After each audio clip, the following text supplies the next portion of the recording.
آج کی یہ معلوماتی ویڈیو فلسطین کی ہے۔ فلسطین کو نماز فضیلت کے بعد یہ مسلمانوں کا قبلہ اول بھی ہے۔ یہ انبیاء کرام کی سرزمین رہی ہے۔ حضرت ابراہیم علیہ السلام نے فلسطین کی طرف ہجرت فرمائی۔ حضرت موسیٰ علیہ السلام نے اپنے ساتھیوں سے اسی ملک میں یہ کہا تھا کہ اس مقدس علاقے میں جاؤ، اس لیے کہ یہ انبیاء کرام کی سرزمین ہے۔ اللہ تعالیٰ نے حضرت لوط علیہ السلام کو عذاب سے نجات دی جو ان کی قوم پر اسی جگہ نازل ہوا تھا۔ حضرت زکریا علیہ السلام کا محراب بھی اسی شہر میں تعمیر ہوا اور حضرت داؤد علیہ السلام نے اسی جگہ قیام کیا اور اسی جگہ اپنا ایک محراب بھی تعمیر کیا۔ حضرت سلیمان علیہ السلام اسی جگہ بیٹھ کر ساری دنیا پر حکومت کرتے تھے۔ فلسطین یہی وہ جگہ ہے جہاں پر معجزات وقوع پذیر ہوئے، جہاں کنواری حضرت بی بی مریم رضی اللہ عنہ کے بطن سے حضرت عیسیٰ علیہ السلام کی پیدائش ہوئی۔ جب حضرت عیسیٰ علیہ السلام کو ان کی قوم نے قتل کرنے کا ارادہ کیا تو اللہ پاک نے آپ کو زندہ اٹھا لیا۔ قیامت کی علامات میں سے حضرت عیسیٰ علیہ السلام کا زمین پر اسی جگہ فلسطین میں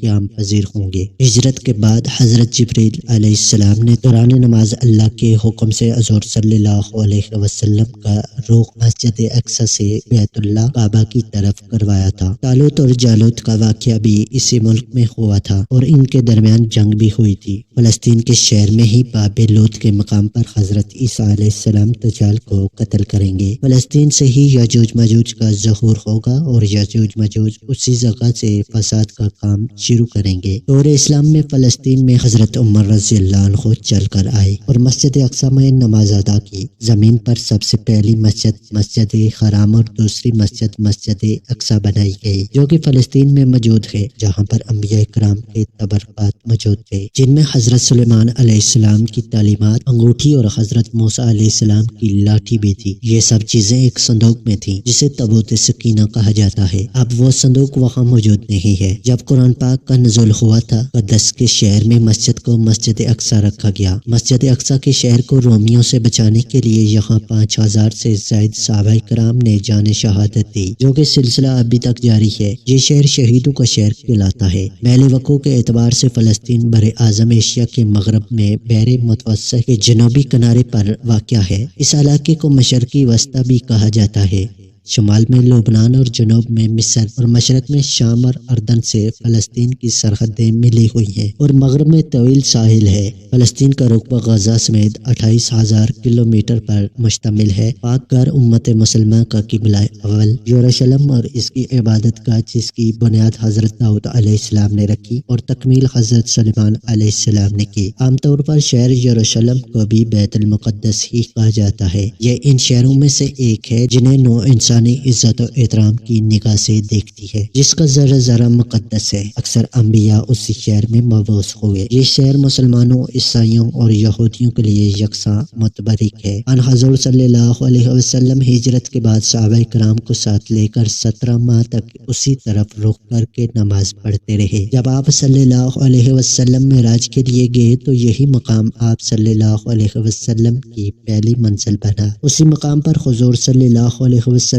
نے سابق انبیاء کرام کی امامت کرائی، جہاں حضرت داؤد علیہ السلام، حضرت سلیمان علیہ السلام اور کئی دوسرے انبیاء علیہ السلام کے مقابل ہیں۔ حضرت داؤد علیہ السلام نے شہر مقدس پر 33 سال حکومت کی۔ اس تمام عرصے میں اسرائیلی فوجیوں کو سکون بہت کم ملا، البتہ ان جنگوں کا نتیجہ بنی اسرائیل کے حق میں اس لیے بہت زیادہ مفید رہا کہ بنی اسرائیل جو قبائلی عصبیت کا شکار تھے، مختلف قبیلوں میں بنے ہوئے تھے، ایک قوم بن گئے۔ حضرت داؤد علیہ السلام کی دلی خواہش تھی کہ وہ ایک محبت بنائے، لیکن اسرائیلی روایات کے مطابق انہیں خواب میں بتایا گیا کہ اللہ کا مستقل گھر ان کے بیٹے آہد میں تعمیر ہوگا۔ چنانچہ حضرت سلیمان علیہ السلام نے تخت نشین ہونے کے بعد اس محبت کی تعمیر شروع کرائی۔ یہ عمارت اسی جگہ تعمیر ہوئی جسے داؤد علیہ السلام نے منتخب کیا تھا۔ اس عمارت کی تعمیر 7 سال تک مسلسل جاری رہی اور 2 لاکھ افراد اس کی تعمیر میں مصروف رہے۔ بعد میں یہ عمارت ہیکل سلیمانی کے نام سے مشہور ہوئی۔ ہیکل سلیمانی فن تعمیر کا ایک شاہکار تھا جس کی لمبائی 90 فٹ، چوڑائی 30 فٹ اور اونچائی 45 فٹ تھی۔ اسی کے اندر پاک ترین جگہ بنائی گئی جہاں تابوت سکینہ رکھا گیا۔ حضرت سلیمان علیہ السلام کی وفات کے بعد بنی اسرائیل کی ریاست 2 حصوں میں بٹ گئی۔ اس کے ساتھ ہی بنی اسرائیل خواہش،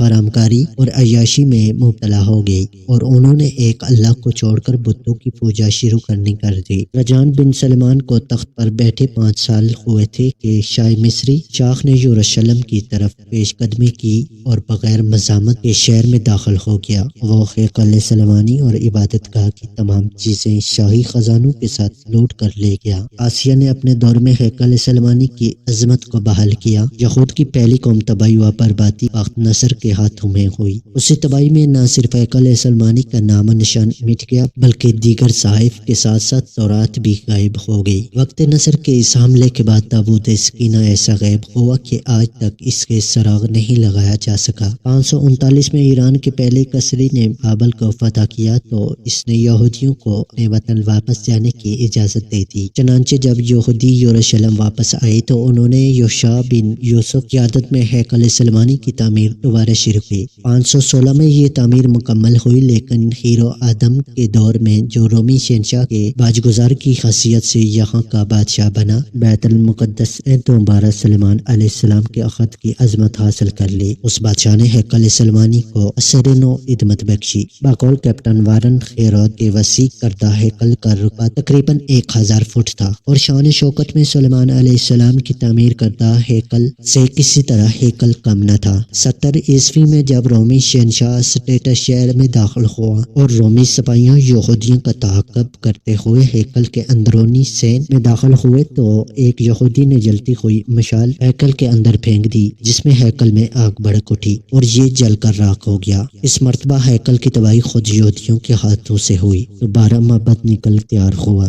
تو رومیوں نے اسے گرا کر اس کی جگہ ہل چلا دیا۔ اسی بات کو فرنگی مورخین اور ماہرین آثار قدیمہ تسلیم کرتے ہیں کہ ہیرود کا تعمیر کردہ ہیکل تباہ ہو جانے کے بعد صدیوں تک اس جگہ پر میلے اور غلاظت کے ڈھیر پڑے رہے۔ یہودیوں سے لوگ نفرت کی بنا پر کوڑا کرکٹ اسی جگہ پھینکتے تھے۔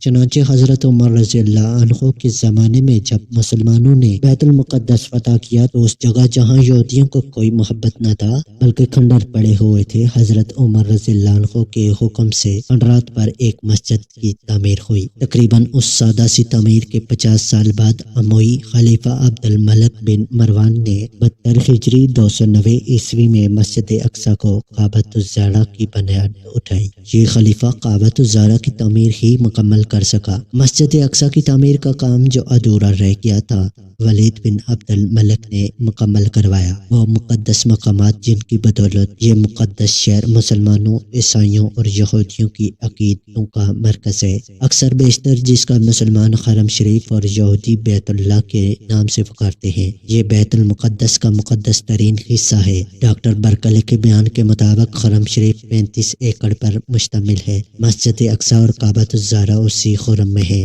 حرم میں جگہ جگہ بلند مقامات ہیں جنہیں مسلمان محراب کہتے ہیں اور ان کے سامنے نوافل ادا کرتے ہیں۔ حرم شریف میں 4 غوث وضو کے لیے اور 5 ممبر و دین کے لیے ہیں۔ اندرونی اور بیرونی دروازوں کی تعداد 50 ہے۔ احاطہ حرم کے اندر جو زیارتیں ہیں ان میں مسجد اقصی اور کعبۃ الزہرا کے علاوہ اور بھی عمارات ہیں۔ ناظرین محترم، یہ تھی آج کی ویڈیو۔ مزید ایسی اسلامک ویڈیو دیکھنے کے لیے ہمارے چینل کو سبسکرائب کر دیجیے۔ ملتے ہیں بہت جلد ایک ایسی ہی نئی ویڈیو کے ساتھ، تب تک کے لیے اپنا بہت سا خیال رکھیے گا۔ اللہ نگہبان۔